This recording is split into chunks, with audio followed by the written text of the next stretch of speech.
안녕하십니까 여러분. 오늘 저는 글로벌 컨슈머 트렌드 중에서도 이 클린 뷰티의 넥스트가 뭔지, 윤리적 뷰티라고 하는 그 트렌드에 대해서 좀 집중적으로 설명을 좀 드릴까 합니다. 우리 본론에 들어가기에 앞서서 뷰티 스트림즈를 잘 모르시는 분들을 위해서 잠깐 소개를 해드리겠습니다. 뷰티 스트림즈는 글로벌 뷰티 인사이트를 여러분들한테 전달해드리는 그 트렌드 회사인데요. 저희들이 이렇게 구독 유형이 있고 그리고 컨설팅도 주로 많이 하고 있습니다. 그리고 최근에 이제 이게 영어로만 되지 않고 우리 한국어로도 돼서 전 세계 13개 언어로 지금 번역이 돼서 나가고 있는데 뷰티와 관련해서는 원료수부터 유통까지 전 단계를 거쳐서 분석을 하고 관련된 보고 내용을 전달을 해드리고 있고, 저희들이 모시는 고객은 큰 기업부터 굉장히 작은 인디 브랜드까지 총망라하고 있습니다. 그래서 스킨케어는 물론이거니와 이렇게 뭐 패키징과 유통, 헤어, 네일 두루두루 전문가들이 관련한 리포트를 쓰고 있고요. 오늘 여러분들한테 말씀드릴 내용도 실은 이 구조를 따라서 말씀을 드릴 거예요. 이제 뭐냐면 5년에서 6년 정도의 텀을 가진 큰 흐름, 그걸 이제 우리는 매크로 컨슈머 무브먼트라고 하는데, 그 무브먼트에 대해서 오늘 제가 말씀을 드릴 거고, 이거에 따라서 어떤 뷰티 무브먼트가 한 3년 정도의 터울을 두고 전 세계 뷰티 시장을 강타하고 있는지, 그래서 그게 그 꼭지 중에 하나가 윤리적 뷰티이기 때문에 오늘 그거에 대해서 좀 말씀을 드리고, 그 다음에 이제 그 매일매일 이제 리포팅이 되고 있는 그 사례들도 있는데요. 오늘도 여러분들에게 몇 가지 좋은 사례를 공유하고자 합니다.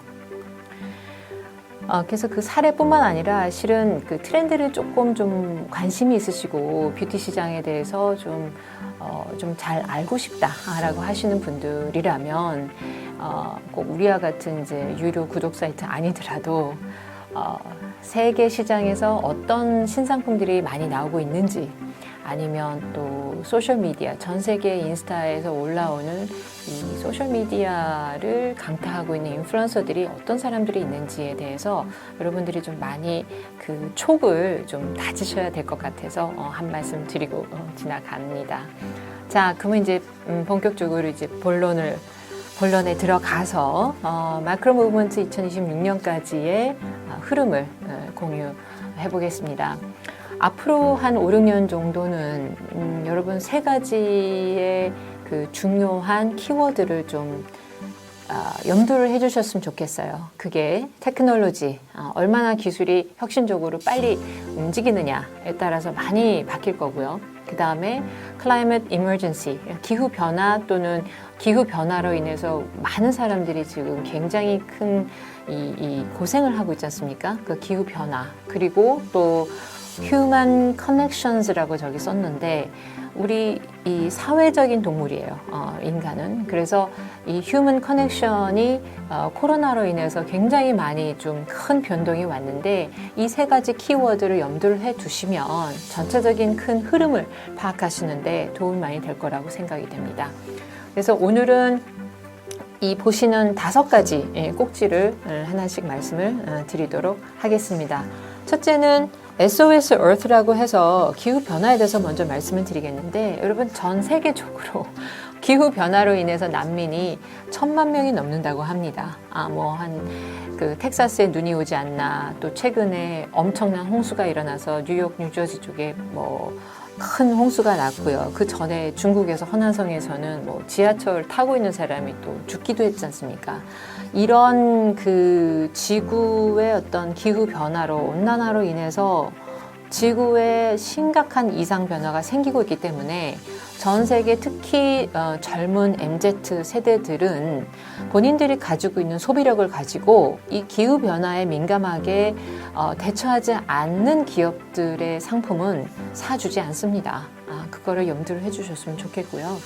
그 다음에 이제 두 번째는 폴리센트릭 임팩인데, 폴리라고 하면은 저희들이 그 그 여러 개, 라틴어로 여러 개라는 뜻인데 과거에 이제 미국 중심으로 움직였던 세계가 중국이 슈퍼파워로 이제 등장을 하면서 두 개의 이제 서로 막 지금 약간 파워 게임을 하고 있는 그런 상황에 도래를 하고 있는데 우리가 생각했을 때 앞으로 한 5, 6년 정도는 이 두 개 나라뿐만 아니라 얼마나 기술 혁신을 가지고 있는지 없는지에 대해서 또 다른 자그마한 파워 국가들이 또 일어날 수 있다고 생각해요. 좋은 예가 반도체 같은 경우입니다.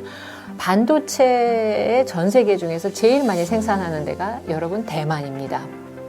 그러면 대만이라는 작은 나라는 반도체 기술 하나 가지고 미국이나 중국과 거의 동등한 그런 그 위상을 갖게 되는 거죠. 그래서 기술의 어떤 혁신의 발전에 의해서 그 슈퍼파워하고 거의 동등하게끔 그 분야에서만큼은 그 입지가 강해지는 그런 나라들이 나올 거고요. 또 다른 또 그 줄기에는 기술의 리더십뿐만 아니라 이 다문화적인, 그러니까 유전적으로 그리고 문화적으로 DNA가 섞이는 그런 사회가 대두가 됩니다. 2045년인가까지 보시면 미국의 인구가 51%가 이런 그 유전적으로 피부색이 섞이는 그런 사람들이 더 많아질 겁니다. 백인들이 많은 게 아니라. 그래서 우리가 특히 이제 한국은 굉장히 그 동일 민족 로 많이 살잖아요. 근데 이제 해외 같은 경우는 그렇지 않다라는 거. 그래서 그런 어떤 이 다양성의 그 중요도가 폴리센트릭해지고 있다라는 점, 여러분들 좀 기억을 해주시면은 좋을 것 같고요. 그 다음에 그 다음은 subjective truth라고 합니다. 이거 말 자체가 조금 어폐가 있어요. 왜냐하면 진실이 어떻게 주관적일 수가 있습니까? 진실이라는 거는, 진리라는 거는 굉장히 객관적이거든요. 근데 저희들이 여기서 매크로를 얘기를 할 때 이 뜻이 뭐냐면 기술의 어떤 발전으로 인해서 사람들이 다 SNS를 하지 않습니까? 본인들이 보고 있는 뉴스가 제각기 다 달라요. 그리고 내가 보기 시작한 뉴스에서 알고리즘이 이 사람이 이런 게 관심이 있구나. 그래서 계속해서 그거와 관련된 내용을 나한테 보내줍니다. 근데 그 내용이 진짠지 아닌지 우리가 잘 구분이 안 가죠. 그래서 음모론 같은 게 11월 바이든 대통령이 당선되기 전에 미국에서 한참 이제 음모론 같은 게 나왔을 때가 아주 좋은 예인데 이런 어떤 그 언론의 자유는 좋지만 또 이 가짜 뉴스가 너무 많이 이렇게 돌아다니는 것도 문제입니다. 그러니까 사람들이 좀 이 뉴스를 딱 봤을 때 처음에는 그거를 그냥 흡수를 하다가 이제는 사람들이 이거 진짜일까 아닐까 또 이렇게 해가지고 좀 선별할 수 있는 그런 능력들이 좀 생기고는 있습니다. 여기서의 이 subject truth에서 한 가지 여러분들이 가지고 가야 되는 이야기는 뭐냐면 기술은 굉장히 빨리 발전을 해요. 근데 사회적인 어떤 윤리성이라든지 우리의 규범이라든지 법이라든지 이런 기반이 이 사회를 구성하는 여러 가지 축이 있는데 그 기반 축이 기술의 혁신만큼 잘 따라가느냐, 빨리 가느냐, 그렇지 못하는 거죠. 그래서 여기서 생기는 그 갭이 윤리성의 공백으로 나타나고 있는 듯 해 보입니다. 예를 들어서 정인이 사건 여러분 다 기억하시죠? 어떻게 그런 일이 일어날 수 있을까? 우리 다 뜨악했는데 그런 어떤 윤리적인 공백에 의해서 우리가 좀 더 윤리성을 가진 브랜드나 기업에 대해서 더 동조를 하게 되고 그거를 갈망을 하게 된다는 그런 내용이고요. 그래서 그렇다 보니 특히 코로나로 인해서 거의 지금 2년째 우리가 코로나로 전 세계가 지금 시달리고 있는데 그러다 보니 정말 행복해지는 게 과연 뭘까? 내가 진짜 마음이 편안하고 내가 추구하는 삶의 의미는 뭔가 이제 이런 걸 가지고 사람들이 많이 생각을 하게 되는 시간이 있었던 것 같습니다. 그래서 이 조이얼로지, 그러니까 행복해지는 게 하나의 사치가 되는 건가? 라는 생각이 들 정도로 행복에 대해서 사람들이 고민을 많이 한다는 거죠. 여러분 혹시 마라톤을 많이 하시는 분들은 runners high라는 말을 들어보셨을 거예요. 우리가 운동을 할 때 스트레스가 해소되는 것처럼 이타적인 행동을 할 때 우리의 몸 속에서, 뇌 속에서는 호르몬이 나온다고 해요. 그래서 이타적인 행동을 할 때 보상 심리가 실은 내가 받는 거예요. 내가 좋은 일 했고, 그래, 잘했어. 나 정말 좋은 일 했고, 뿌듯해. 이게 바로 같이 도와주는 일이야. 이런 게 그냥 심리적으로 보상을 하는 게 그냥 보상이 아니라 내 몸속에서 호르몬이 나와가지고 내가 그런 걸 느끼고 실제로 그런 어떤 현상이 심리학에서 과학적으로 입증이 됐다고 합니다. 그래서 이런 어떤 그 이타적인 행위에 대해서 기업들이 많이 한다거나 또는 내가 한다던가 하는 그런 사람들이 많이 공감을 하기 때문에 이타적인 행위까지는 아니더라도 그런 어떤 사회적인 책임을 다하지 못하는 기업들에 대해서는 사람들이 외면을 한다는 겁니다. 그 다음에 이제 마지막 그 매크로 트렌드는 저희들이 여기 이제 아까 휴먼 커넥션스가 되게 중요하다고 제가 말씀을 드렸는데 휴먼 커넥션은 디지털로 일어나지는 거죠. 디지털과 인간 간의 관계가 서로 이렇게 심화된다라는 그런 뜻입니다. 그래서 코로나로 인해서 되게 외로움을 느끼는 인구가 많이 증가를 하고 있어요. 특히 미국 같은 경우에는 인구의 36%가 심각한 외로움을 겪고 있다고 하고 그 중에서 이제 우리 한국도 10명 중 6명이 외로움을 느끼고 있다고 합니다. 그래서 인간은 다른 사람들하고 더불어 살아야 행복하다라는 그런 안정감을 갖고 있기 때문에 이런 그 커넥션, 서로 연결을 하는데 그게 물리적으로 같이 있지 못하면 디지털로라도 같이 커넥션이 돼야 되기 때문에 앞으로 뷰티와 관련해서 오프라인의 그 매장이라든지 아니면 온라인 매장이라든지 이런 뷰티 커뮤니티라든지 이런 게 훨씬 더 많이 활성화가 되고 그 취미를 가지고 공유를 하면서 온라인에서도 만나고 오프라인에서도 만나고 하는 활동들이 젊은 사람들 위주로 많이 일어나고 있다라는 그 트렌드가 있습니다. 그래서 이 큰 5개의 축을 여러분 기억을 잘 해주시면 다음번에 제가 설명을 드리려고 하는 거는 코로나로 인해서 그럼 구체적으로 사람들의 소비 행위가 어떻게 변하고 있는지에 대해서 말씀을 좀 드리도록 하겠습니다. 여기 9개 다 설명을 드리고 싶은데 오늘 시간 관계상 몇 가지만 추려서 말씀을 드리자면 아까 그 이조이얼로지에서 말씀드렸던 이 이타적인 행위를 더 많이 하고 그런 행위를 하는 기업들이나 브랜드의 지갑을 여는 그런 행위가 더 많아질 거라고 생각이 듭니다. 그래서 예를 들어서 그럼 이타적인 행위가 구체적으로 뭐냐? 동물들을 보호하는 cruelty free 이런 것도 이타적인 행위에 들어가는 거죠. 여러분 우리나라도 그렇지만 뭐 중국 같은 경우 MZ 세대의 3분의 1이 애완동물을 집에서 키운다고 해요. 3분의 1이. 그러면 이 엄청난 수가 이제 우리 동물하고 같이 공존을 하는 거죠. 그래서 이제 크루얼티 프리라는 게 되게 중요한 또 비간 뭐 이런 게 되게 중요한 키워드가 되는 거고요. 아까도 말씀드렸지만은 좀 더 사회적인 어떤 책임을 다하는 그래서 이타적인 행위를 하는 브랜드들에 대해서 소비자들이 좀 관대해진다라는 그런 심리가 보이고 있습니다. 그리고 처음에 옛날에 이제 패스트 패션이 막 나왔을 때는 이런 의식적인 소비에 대해서 사람들이 잘 생각을 못했어요.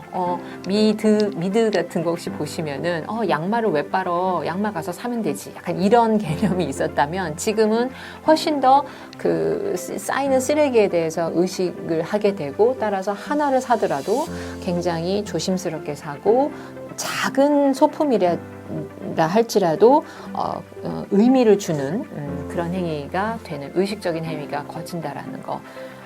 애니멀 드리븐 인그리디언트는 이제는 약간 좀 회피 현상이 일어납니다. 뭐 달팽이라든지 마요크림 한때 굉장히 인기가 있었는데 요즘 많이들 안 찾잖아요. 그러니까 동물 유래 성분은 좀 회피하는 현상이 이제 보였고 그리고 이제 사이언스에 대한 무한 신뢰가 생기고 있습니다. 그래서 모든 게 다 데이터로 입증이 되지 않으면 잘 믿지 않는 그런 현상이 생겨서 이런 과학적으로 입증이 될 수 있는 효능이 있다라는 거는 뷰티 업계에서 되게 중요하다라고 생각이 들고요. 그리고 이런 그 웰빙이 너무너무 중요해지기 때문에 웰빙이라는 게 우리의 피부만 좋아지는 게 아니라 내 몸이 좋아지고 건강해지는데 거기에 더불어서 내 정신이 얼마나 더 그러니까 건강해지느냐에 대해서 생각을 하는 겁니다. 그래서 기업들이 이렇게 윤리적으로 행위를 해야 된다라는 거를 기대를 하고 있는 거고요. 유통업체들도 그래서 이런 클린 뷰티에 대한 마크를 아예 이렇게 대놓고 있어서 여기에는 클린 뷰티만 있는 거다. 뭐 타겟, 세포라 다 올리브영도 그렇지 않습니까? 그래서 인체 해롭지 않은 원료들이 들어가 있다. 그래서 클린 뷰티 마크를 유통업체들이 자발적으로 해서 하고 지금 여기서 보이시는 것처럼 전 세계 유통업체들이 이런 쓰레기를 줄이고 재활용을 하는 이런 순환 경제에 대해서 구체적으로 구조적으로 지금 가고 있다라는 거고요. 이거는 되게 재미있는 사례인데 이 진을 만들 때 실제 탄소가 마이너스 한 1.45 킬로그램의 이산화탄소가 없어진다라는 그런 탄소 중립뿐만 아니라 이렇게 없어진다라는 식으로 얘기가 되고 있고 ESG 경영을 하는 업체들 이건 이제 미국 사례인데 실제 그냥 ESG 경영을 하지 않는 기업들보다 주가가 13.5% 프리미엄이 있다고 합니다. 그래서 윤리성 중요해지면서 원료에 대한 투명성도 굉장히 중요해지고 있고 이분은 이런 어떤 그 여성들의 라이트와 그러니까는 해로운 그 성분을 아예 법제로 쓰지 못하게 해라. 뭐 이런 거를 팔로우들하고 같이 데모를 하는 형태로 해서 마케팅을 아예 하는 그런 사례를 지금 보여드렸고요. 그리고 이제 디버시티도 되게 중요한데 성소수자라든가 아니면 장애인이라든지 이런 분들을 다 같이 우리가 포용을 하는 그런 윤리성을 가진 기업들을 더 선호한다. 그런 이야기입니다. 그리고 실제 팜유 같은 경우에는 그 인도네시아나 뭐 아마존에 열대우림을 태워가지고 만들잖아요. 그렇게 태우지 않고 이런 실험실에서 팜유를 생산을 하는 업체들이 이제 나오고 있습니다. 훨씬 더 원가도 저렴해지고 이 자연을 손상하지 않고 그래서 바이오텍이 훨씬 더 중요해진다라는 거. 그리고 여기는 이제 버섯의 균사체를 이용한 포장재를 이렇게 만들어서 플라스틱을 대신 플라스틱이 아닌 그런 이 포장재를 만들어내는 거에 좀 더 많이 고민을 요즘 하고 있다라는 그런 거라서 좀 정리를 하자면 소비자들은 보다 의식적으로 변하고 있고 사회적으로 책임이 있는 브랜드를 선호하고 클린 뷰티 넘어서 이제는 윤리적인 뷰티로 승화하고 있다라는 거. 그래서 약간의 이제 끝으로 좋은 사례를 좀 말씀드리는 거는 이제 오세아나라는 브랜드는요. 웹사이트에 들어가 보시면은 이게 다 바다예요. 바다에 있는 쓰레기를 수거해가지고 착한 일 하고 있고 원료도 조금 여기 이제 이 바다에서 채취를 해서 이들의 실험실에서 블루 테크놀로지로 기능성 화장품을 만드는 되게 좋은 사례라고 생각이 듭니다. 다이아몬드 채광하는 데서 저렇게 조금 이렇게 버리는 안 쓰면 그냥 버려지는 건데 그거를 채취를 해가지고 화장품에다가 넣어서 좀 탄력을 더 보습을 해준다라는 에이터 뷰티라는 회사도 나오고 있고 요즘 많이 보시는 고체 형태도 플라스틱을 쓰지 않아도 되니까 많이들 좋아하고 있고요. 알루미늄 같은 경우는 여러분 이게 1775년부터 나와가지고 돌아다니는 알루미늄이 몇백 년 됐잖아요. 그 알루미늄이 아직도 이 영국 같은 데서 거의 뭐 50% 이상 활용이 되고 있다고 얘기를 해요. 그래서 쓰레기를 줄이는 거에 많은 브랜드들이 동참을 하고 있고 또 이런 인디 브랜드들을 많이 사랑받고 있습니다. 우리나라도 예외가 아니라고 생각이 돼요.